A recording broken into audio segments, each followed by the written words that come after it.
నాటక రంగాన్ని కూడా ఇప్పుడు ఇప్పుడు చూడాలని ఎందుకు అనిపించింది మీకు? అంటే నాకు ఇప్పుడు మనిషికి తెలిసింది గోరంతా తెలియంది కొండంతా. నటనలో ఎంత నేర్చుకున్నా తక్కువే. అంటే మనకు ఇంకా చాలా నేర్చుకోవాలని ఉంది కాబట్టి నేను ఆ సైడ్ వెళ్ళా. మీ జర్నీలో 31 సంవత్సరాల జర్నీలో ఒక 10 సంవత్సరాలు మీరు కనుక అంటే ఒక మంచి పీరియడ్ ఆఫ్ టైంలో వదులుకొని మీరు బిజినెస్కి వెళ్ళారు, లేకపోతే అప్పుడు మంచి క్యారెక్టర్లు పడేవి కదా? అది మన అదృష్టం. ఇందులో ఎంతైనా ఒక లక్ ఉండాలి. ఇప్పటికైనా నాకు మంచి పేరుంది, ప్రతి ఒక్కరు గుర్తుపడతారు.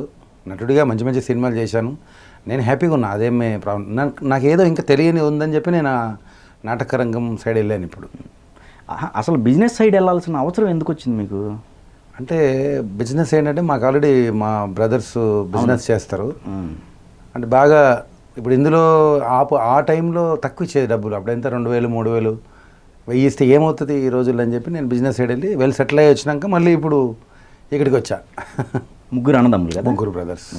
నాతో పాటు ఇద్దరు, ముగ్గురు సిస్టర్స్, ముగ్గురు బ్రదర్స్. కానీ చాలా కష్టాలు అనుభవించి వచ్చారు. చాలా కష్టాలు. మీ జర్నీ చాలా కష్టాలు అనుభవించి వచ్చాం. చాలా ఇండస్ట్రీలో కూడా చాలా కష్టపడ్డాం, ఎక్కడెక్కడో తిరిగాం, ఎవరినో చేసాం. ఓకే, ఒకనొక సిచ్యువేషన్లో ఫ్యామిలీకి నీడీ అయ్యారా? మీరేమన్నా సపోర్ట్ అవ్వాల్సి వచ్చిందా? ఫ్యామిలీకి అంటే అందరం కష్టపడి అందరం వెల్ సెటిల్. అంటే ఊర్లో నుంచి అదే నాన్న సర్పంచ్ అని చెప్పాను కదా, నాన్న సర్పంచ్ ఉంటే ఊర్లో చిన్న ప్రాబ్లం. అంటే అప్పుడు బాణపతి అంటే మీకు ఐడియా ఉందో లేదు, అప్పుడు మాకు చేశారనమాట. మా అన్నయ్యకు నాకు అందరికీ ప్రాబ్లం అయింది ఊర్లో. ఎవడో చేశాడు మాకు పట్టరాని వాళ్ళు. సో ఒక 12 years చాలా చాలా కష్టాలు అనుభవించి ఇంకా లాస్ట్లో తినడానికి తిండి లేదు, వేసుకోవడానికి బట్టలు లేవు. ఆ టైంలో హైదరాబాద్ వచ్చాం. ఏ ఊరు నుంచి? పరిగి అని మా పక్కన పల్లెటూరు, రాపోల్ అని ఊరు మాది. సో అక్కడ నుంచి జర్నీ చేసి ఇక్కడికి వచ్చాం. ఇక్కడ అంతా హ్యాపీ నౌ. ఎంత ఏజ్ ఉంటుంది అప్పుడు మీకు ఆ ఊరు నుంచి వచ్చేటప్పుడు టైంకి? అప్పుడు 18 years ఉంటుంది. 18. ఓకే. చాలా కష్టపడ్డాం, మామూలుగా కష్టపడలేదు అసలు వచ్చేటి రోజు షర్ట్ కూడా లేదు నాకు వేసుకోవడానికి, అంత పరిస్థితి అయింది. అంటే అన్నీ అమ్ముకున్నాం ఆ రోజుల్లోనే. చాలా ప్రాపర్టీస్ ఉండే, అన్నీ మొత్తం భూములు, బంగారం అన్నీ అమ్ముకొని ఇంకా ఆ పూట తెచ్చుకొని తిని ఇంకా పరిస్థితి ఏంటంటే 2-3 రోజులు అట్లా ఉపవాసం ఉండిన రోజులు కూడా ఉన్నాయన్నమాట. అలాంటి పరిస్థితుల్లో ఆ భగవంతుడు, నేనే హైదరాబాద్ వచ్చాను. అప్పటి నుంచి కూడా డైర్ ఎక్కువ నాకు. హైదరాబాద్ వచ్చి ఇక అన్ని రకరకాల పనులు చేసి అన్ని పనులు చేసాము, ఈ పని ఆ పని కాదు.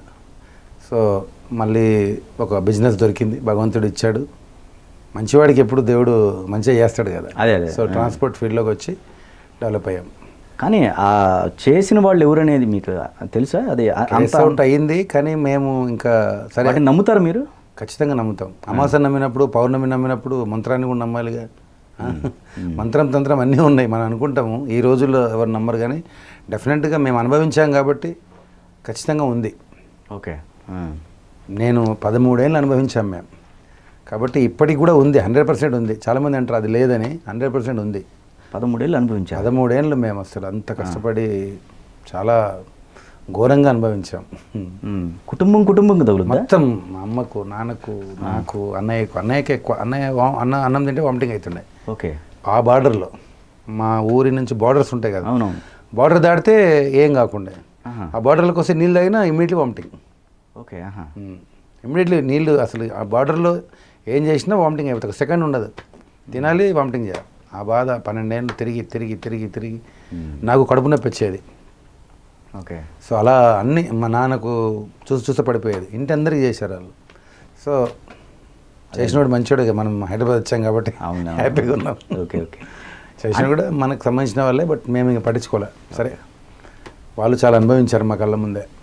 ఇక్కడికి వచ్చిన తర్వాత ఇంకేంటి, చైన్ పీకటం స్టార్ట్ చేశారా సిటీకి వచ్చాక? అలా అంటారు, అలాంటిది ఏం లేదు. అలాంటి ఇది కూడా లేదు. ఇప్పుడైతే కంప్లీట్ డివోషనల్కి వెళ్ళిపోయాం. అదేం లేదు, అలా చెప్పుకుంటారు, అంటే పర్సనాలిటీ ఉంది కదా, మీకు తెలియదా? అలాంటిది ఏం లేదు. ఫీల్డ్కి కూడా దగ్గర అయింది, అదే దగ్గర తీసుకొచ్చింది కదా. నేనేం రాలేదు, సినిమా చూడడానికి వెళ్ళాను. రాముగారు చూసి నన్ను రాముగారి దగ్గరికి, అప్పుడు రాముగారి సినిమాలో చేశాను, శివ, క్షణక్షణం, గాయం. గాయం కదా ఫస్ట్ గాయం. శివ కానీ చిన్న క్యారెక్టర్, గాయంలో అది చూసి మణిరత్నం గారు పిలిచారు నన్ను. గాయంలో క్యారెక్టర్ చూసి ఆవిడ రాక్షసులా ఉన్నాడు రాముగారు, ఆయన కూర్చొని చూస్తే అప్పుడు ఆయన పిలిచాడు. అక్కడ అక్కడ ఒక 4-5 సినిమాలు చేశాను, మళ్ళీ వచ్చాను, మళ్ళీ తమిళకి వెళ్ళాను. చాలా జీవితం జరుగుతూ ఉంది. కానీ అనుకున్న స్టేజ్ ఆ కరెక్ట్ ఇంకా రావాలి. కానీ ఫస్ట్ స్టార్టింగ్లో ప్రతి ఒక్కరిని ఎత్తడి చేసేవాళ్ళు అంటే మీరు అదన్నీ చెప్తా ఉంటారు అంతే. అంతేనా? ఏం లేదు అవన్నీ. నేను ఇప్పుడు ఏదో చిన్న ఉన్నప్పుడు ఏదో తెలియనప్పుడు అవన్నీ ఏదో జరిగిపోయి ఉంటాయి, కానీ ఇప్పుడు అలాంటివి ఏం లేవు. ఆ డైరెక్టర్స్, ఆ ప్రొడ్యూసర్స్ అంటే అప్పుడు ఎందుకు ఇలా చేశానా ఆ టైం అని అనిపిస్తూ ఉంటుందా మీకు ఏమన్నా? ఏమని? ఆ టైంతో కంపేర్ చేసుకుంటే ఈ టైంకి మెచ్యూరిటీ వచ్చే టైం అంటే మానవుడికి ఈ రకరకాల తిరుగుతూ ఉంటాయి కదా. అదే కొన్ని తెలియక జరుగుతాయి, తెలిసినాక జీవితం చాలా చిన్నది, లైఫ్ అనేది చాలా చిన్నది. అగ్రెసివ్గా ఉండేవాళ్ళు ఆ టైంలో? చాలా అగ్రెసివ్ ఉండేవాడిని కదా. చాలా. బట్ ఇప్పుడు లేదులే, ఇప్పుడు పైన అదిగో కనపడుతుంది అంటే ఆ బొట్టు, అది మనస్సు మనిషి అని తెలిసిన తర్వాత ఎవరైనా సరే, నేనైనా ఎవరైనా, ఎందుకంటే ఇది చిన్న జీవితం, ఇది ఉంటే శివయ్య, లేకుంటే శివయ్య. ఎప్పుడు తెలిసింది అసలు ఇది? ఈ మధ్యన నేను ఒక 3-4 ఇయర్స్ నుంచి అరుణాచలం వెళ్తా, ఎవ్రీ మంత్ అరుణాచలం వెళ్తా పౌర్ణమికి. సో అక్కడికి వెళ్ళిన తర్వాత సో చాలా చిన్న జీవితం ఇది. సో కంప్లీట్గా నేను ఇంచుమించు ఒక 4-5 ఇయర్స్ కంప్లీట్ భగవంతుడు, దేవుడు, గుళ్ళు అదే తిరుగుతా. అదే ఓకే. ఎక్కువ ఏం లేదు లైఫ్. ఎన్ని 100 కోట్లు సంపాదించినా దీన్ని మాత్రం మనం ఎవరు ఆపలేరు. ఆయన తలుచుకుంటే ఒక సెకండ్ చిన్న జీవితం ఇది. దీనికోసం చాలామంది ఫీల్ అవుతూ ఉంటారు, నేను అంత పెద్దవాడిని, నేను ఇంత పెద్దవాడిని. ఒక క్యారెక్టరైజేషను మొత్తం మారిపోయి ఇలా రావడానికి ఏదో ఒక కారణం ఉండాలిగా. కారణం అంటే అనుకోకుండా జరిగిన సంఘటనలు కొన్ని చూసి, ఇంత చిన్న జీవితం, ఇంత లైఫ్, ఎన్ని 100 కోట్లు ఉన్నానే ఎవడు ఆపలేడు కదా. ఇప్పుడు మన కరోనా వచ్చింది, ఒకడొకడు 100 కోట్లున్నా ఆపలేదు కదా, వాడి భగవంతుడు ఆపలేడు కదా. అవును ఆపలేరు. ఎవరైనా ఆపగలరు. నేను చాలామంది నేనున్నా, నాకేంటి, నేను చాలా ఫీల్ అవుతూ ఉంటారు, భగవంతుడు నవ్వుతూ ఉంటాడు, చూడు ఎంత ఫీల్ అవుతుంటారు. ఏముంది ఇప్పుడు నీకు 10 ఇండ్లు ఉన్నాయి, ఏం ఎక్కడ పడుకుంటావు? ఒకటే ఇంట్లో పడుకుంటావుగా, అది ఎంత నీ ప్లేస్? 6 ఫీట్ల ప్లేస్, మొత్తం ఇల్లులో పడుకోలేవు కదా. బ్యాంకులో ఉంటుంది డబ్బు ఎక్కువైనప్పుడు లాకర్లో పెడతావు భయానికి, ఎవడైనా ఎత్తుకపోతాడని చెప్పి.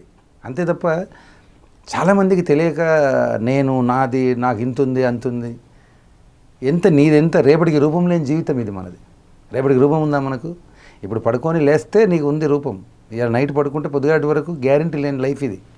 దానికోసం నేను ఇంత పెద్ద, నేను అంత పెద్ద, చాలామంది తెలుసుకోవాలి. కానీ ఒకప్పుడు అదే డబ్బు కోసం పరుగులు తీసిన రోజులు ఉన్నాయి. ఇప్పుడు కాకపోవచ్చు, ఉన్నాయి, 100% ఉన్నాయి. కానీ తెలుసుకుంటే చాలా చిన్న జీవితం. రైట్. నవ్వు వస్తూ ఉంటుంది. అసలు ఇంత ఇది చేశానా, ఎందుకు ఇలా? అదే ఎన్నో తప్పులు చేశాము, బట్ చాలా చిన్న లైఫ్. ఇప్పుడు చూడు, మనం అంతా మొత్తం ఆశ్రమాలు, అనాథాశ్రమాలు, ఇంకా ఏది పడితే అది. ఇప్పుడు అనాథ శవాలు, దాన సంస్కారాలు, స్కూల్ పిల్లలకు బుక్స్ ఇప్పిస్తాను, రకరకాలు చేస్తుంటా. నాకు వచ్చిన దాంట్లో 30% దాన ధర్మాలకే ప్రిఫరెన్స్ ఇస్తాను.